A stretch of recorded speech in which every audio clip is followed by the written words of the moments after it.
Hello students, हम लोग शुरू कर रहे हैं अपना एक नया टॉपिक जिसका नाम है राष्ट्रीय मानवाधिकार आयोग। जैसा कि आपको बता चुकी हूँ मैं कि हमारे जो प्रश्न पत्र है, हमारे प्रश्न पत्रों में तीन सेक्शन में बांटा गया है हमारे प्रश्न पत्र को। उसमें 2-2 नंबर के मार्क्स आते हैं, 5-5 नंबर के मार्क्स के क्वेश्चन आते हैं और 20-20 नंबर के आते हैं। तो राष्ट्रीय मानवाधिकार आयोग क्या है? 5 नंबर के प्रश्नों के लिए एक महत्वपूर्ण टॉपिक है, तो इसे हमें बहुत अच्छे से पढ़ना है और समझना है। तो नाम से कुछ हमें अंदाज हो जाता है कि नाम क्या है, राष्ट्रीय मानवाधिकार आयोग।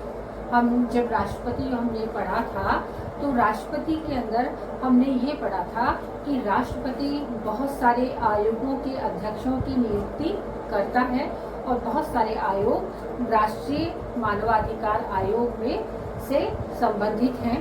तो ये सारे जो आयोग हैं, बहुत सारे, जैसे निर्वाचन आयोग है, राष्ट्रीय मानवाधिकार आयोग है, और भी बहुत सारे आयोग होते हैं जिनको हमको राजनीति विज्ञान के विद्यार्थी होने की वजह से हमें उन्हें पढ़ना और समझना आवश्यक होता है। तो जब हम इसको पढ़ रहे हैं तो राष्ट्र का नेशनल है, मानवाधिकार ह्यूमन राइट्स कहलाते हैं, और आयोग का अर्थ है कमीशन। तो राष्ट्रीय मानवाधिकार आयोग क्या है? एक इंग्लिश में इसका अनुवाद है नेशनल ह्यूमन राइट्स कमीशन है, जो मानव प्रजाति के लिए यानी विश्व के समस्त नागरिकों के लिए क्या है, एक इम्पॉर्टेंट आयोग है। और अभी हम बात कर रहे हैं भारत की।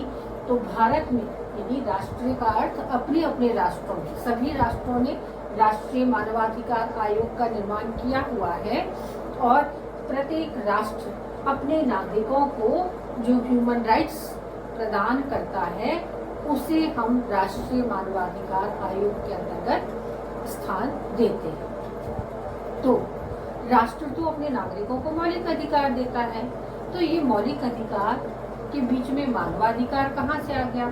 तो मैंने थोड़ा सा आपको पहले बताया था कि मानवाधिकार और मौलिक अधिकारों में थोड़ा सा सेपरेशन है, अंतर है। जो मौलिक अधिकार होते हैं वो प्रत्येक राष्ट्र अपने नागरिकों को प्रदान करता है, और मानवाधिकार वो अधिकार है कि हम सब जाति, भाषा, लिंग, क्षेत्र विशेष की बातों को छोड़कर, क्षेत्रीयता, संप्रदाय, इन सब को यदि छोड़ दें तो हम क्या हैं? सबसे पहले मानव हैं। तो हम सब मानव हैं, इसीलिए सबसे पहले हमें मानवाधिकार मिलने चाहिए, और मानवाधिकार जब हमको मिलते हैं तब बाद में हमको नागरिकता और उसके बाद में नागरिकता के अधिकार मिलते हैं, जो मौलिक अधिकारों के रूप में सरकार हमें प्रदान करती है। तो मानव अधिकार संरक्षण अधिनियम 1993 में जो था, उसी के तहत 12 अक्टूबर 1993 को इसका निर्माण किया गया, इसकी स्थापना हुई। किसकी? राष्ट्रीय मानवाधिकार आयोग की। डेट याद रखेंगे हम लोग कि 12 अक्टूबर 1993 को राष्ट्रीय मानवाधिकार संरक्षण अधिनियम के तहत 12 अक्टूबर 1993 को राष्ट्रीय मानवाधिकार आयोग का निर्माण किया गया। क्या था ये? मानव अधिकार का संरक्षण अधिनियम था, कि जैसा कि हम सब पहले मानव हैं, तो मानव जाति को संरक्षित करने के लिए मानवाधिकार बनाए गए, और ये मानवाधिकार संरक्षण अधिनियम 1993 से का एक महत्वपूर्ण दस्तावेज था, और 12 अक्टूबर 1993 को इसे पूर्णता प्रदान की गई, इसकी औपचारिक घोषणा की गई। इसका मुख्यालय नई दिल्ली में है, और मुख्यालय में जब ये कार्य करना इसने शुरू किया तो 12 अक्टूबर 1993 से जब इसने कार्य करना शुरू किया था, तो 12 अक्टूबर 2018 को इसने अपने 25 वर्ष पूरे कर लिए हैं, यानी सिल्वर जुबली मना ली है। इसकी राष्ट्रीय मानवाधिकार आयोग की सिल्वर जुबली हो चुकी है 2018 में। तो मानवाधिकार जीवन स्वतंत्रता व समानता का क्या है, सजग प्रहरी के रूप में ये कार्य कर रहा है। ये जीवन जीने की, हर किसी को जीवन जीने का अधिकार सबसे मूलभूत अधिकार होता है कि जिस जीवन को ईश्वर ने हमें दिया है वो कोई भी उसे उस जीवन जीने की चाह है उसको कोई भी नहीं रोक सकता है।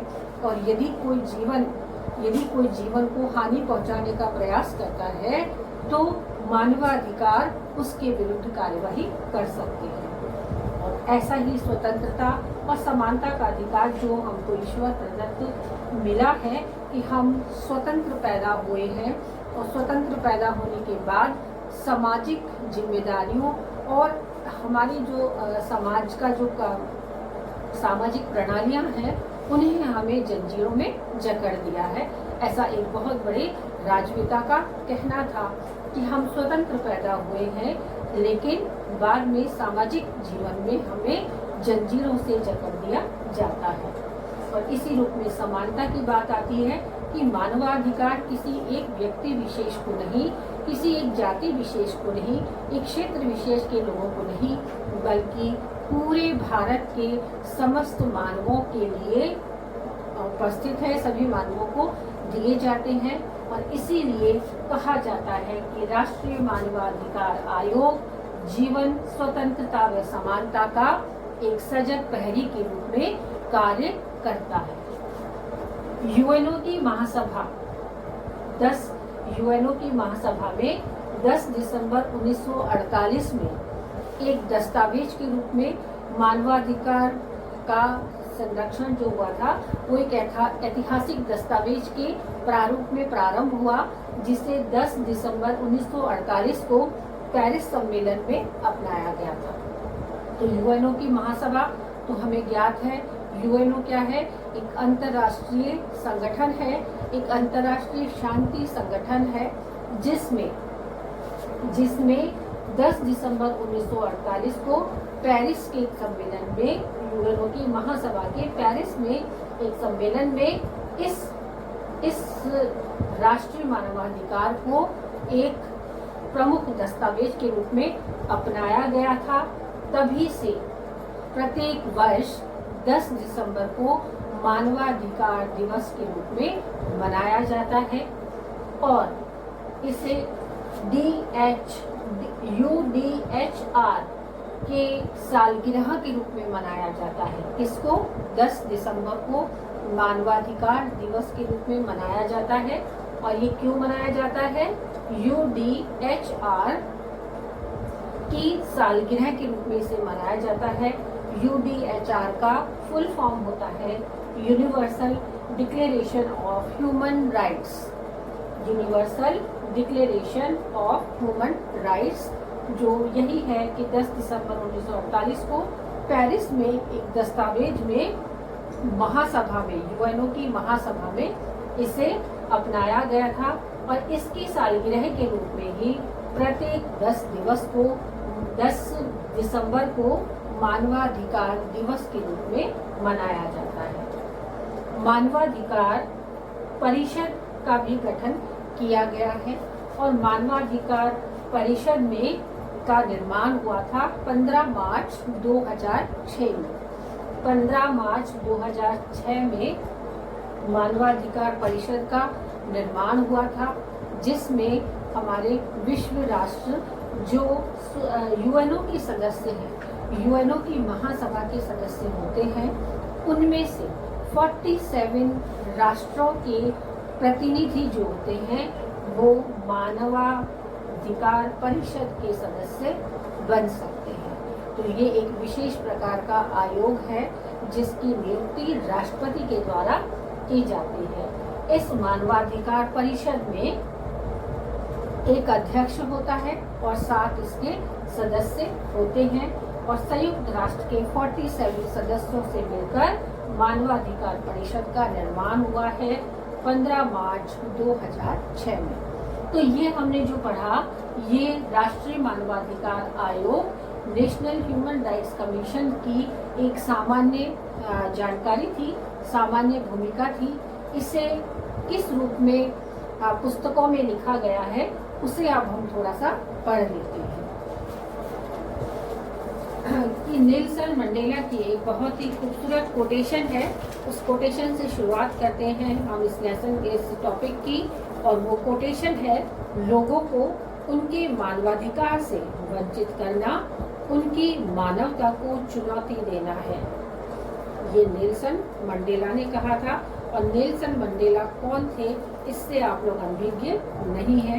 ये बहुत ही बड़े एक राजनेता के साथ साथ सामाजिक कार्यकर्ता भी थे, जिन्होंने ह्यूमन राइट्स के बारे में बहुत कुछ लिखा है और बहुत कुछ लिखा है, बहुत अधिक कार्य किया है। इसीलिए पूरे विश्व में इनका नाम बड़े ही सम्मान से लिया जाता है। कोटेशन को पुनः दोहराती हूँ कि लोगों को उनके मानवाधिकार से वंचित करना उनकी मानवता को चुनौती देना है। यदि हम इसको पढ़ते हैं मानवाधिकार के बारे में, तो क्या है कि यह एक स्वतंत्र वैधानिक संस्था है जिसकी स्थापना मानव अधिकार संरक्षण अधिनियम 1993 के प्रावधानों के तहत 12 अक्टूबर 1993 को की गई। मानवाधिकार आयोग का मुख्यालय नई दिल्ली में है और 12 अक्टूबर 2018 को इसकी स्थापना के 25 वर्ष पूरे हो चुके हैं। यह संविधान द्वारा दिए गए मानवाधिकारों जैसे जीवन का अधिकार, स्वतंत्रता का अधिकार, समानता का अधिकार आदि की रक्षा करता है और उनके प्रहरी के रूप में कार्य करता है। यूएन अर्थात संयुक्त राष्ट्र के अनुसार ये अधिकार जाति, लिंग, राष्ट्रीयता, भाषा, धर्म या किसी अन्य आधार पर भेदभाव किए बिना सभी को प्राप्त होते हैं। इन अधिकारों में जीवन, स्वतंत्रता, गुलामी व यातना से मुक्ति, अभिव्यक्ति की स्वतंत्रता, काम व शिक्षा का अधिकार आदि को भी शामिल किया जाता है। मानवाधिकारों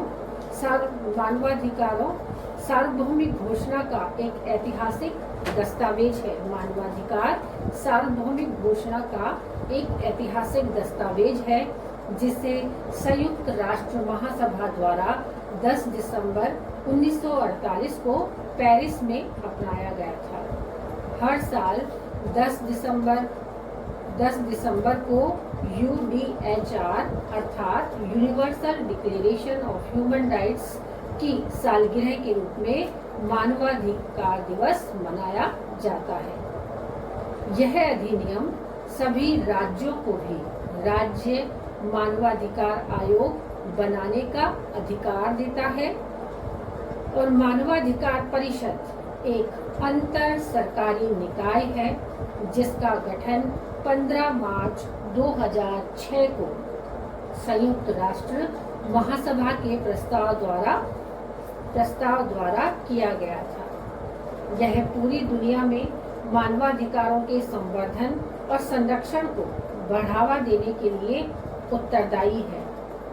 इसी के साथ यह संस्था मानव अधिकार के उल्लंघनों की भी जांच करती है।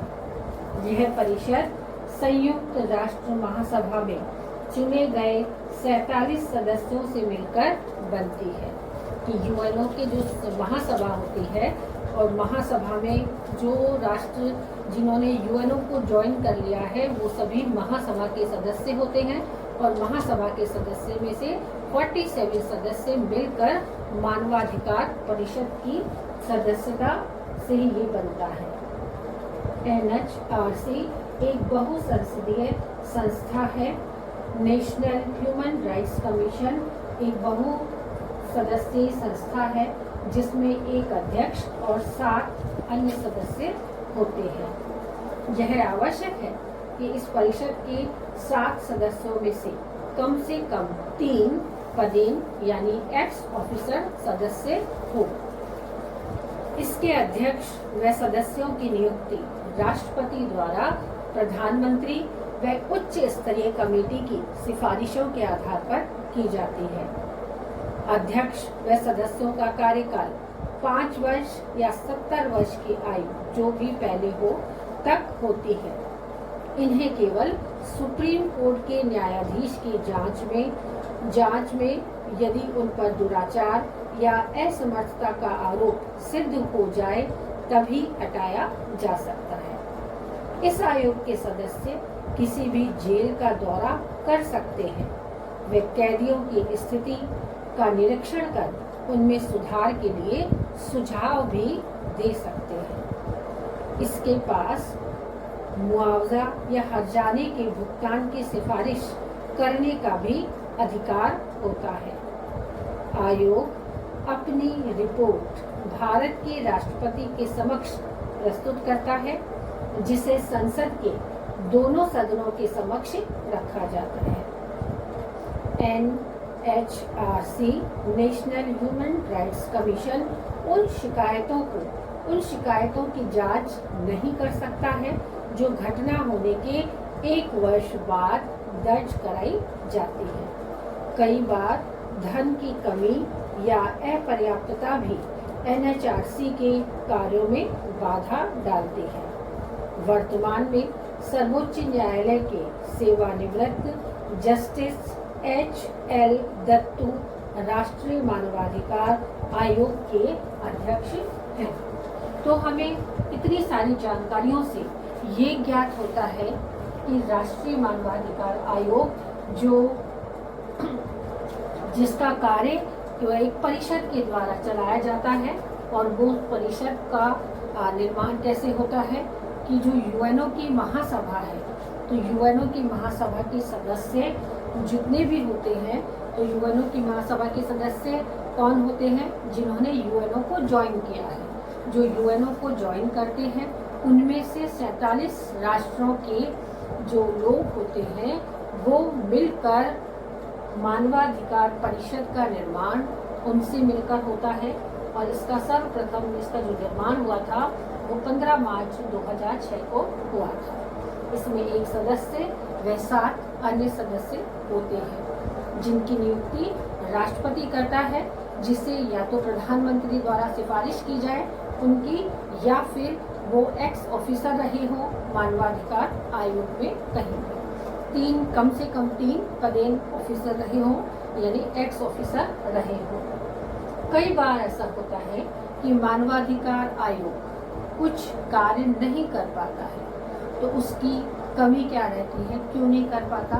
कि या तो इसलिए वो नहीं कर पाता कि या तो धन की कमी आ जाती है, क्योंकि धन के बिना कोई भी कार्य सफल नहीं होता है। तो धन की अपर्याप्तता के कारण ये मानवाधिकार आयोग कभी कभी अपने कार्य को पूर्ण नहीं कर पाता है, और कभी कभी ऐसा भी हो जाता है कि जो घटना 1 वर्ष पूर्व हो चुकी है और 1 वर्ष तक किसी ने भी उस पर मुकदमा दायर नहीं किया है, तो फिर राष्ट्रीय मानवाधिकार आयोग की सीमाओं में वो नहीं आता, सीमित हो जाता है। राष्ट्रीय मानवाधिकार आयोग उस पर कार्य नहीं करता। और यदि मानवाधिकार परिषद के सदस्य जिन्हें राष्ट्रपति ने निर्वाचित किया है, यदि उनको हटाया जाने की बात हो, तो यदि उनकी असमर्थता हो या किसी जांच आयोग द्वारा उन्हें कुछ गलत कार्य करते हुए पकड़ा जाए, तभी वो इस परिषद से उनको हटाया जा सकता है। तो हमारे 5 नंबर के प्रश्न के लिए, जिसमें लगभग 250 से 300 शब्द आपको लिखने होते हैं, तो उसमें ये सारी मुख्य बातें आपको लिखनी है, और वही मानवाधिकार आयोग होता है।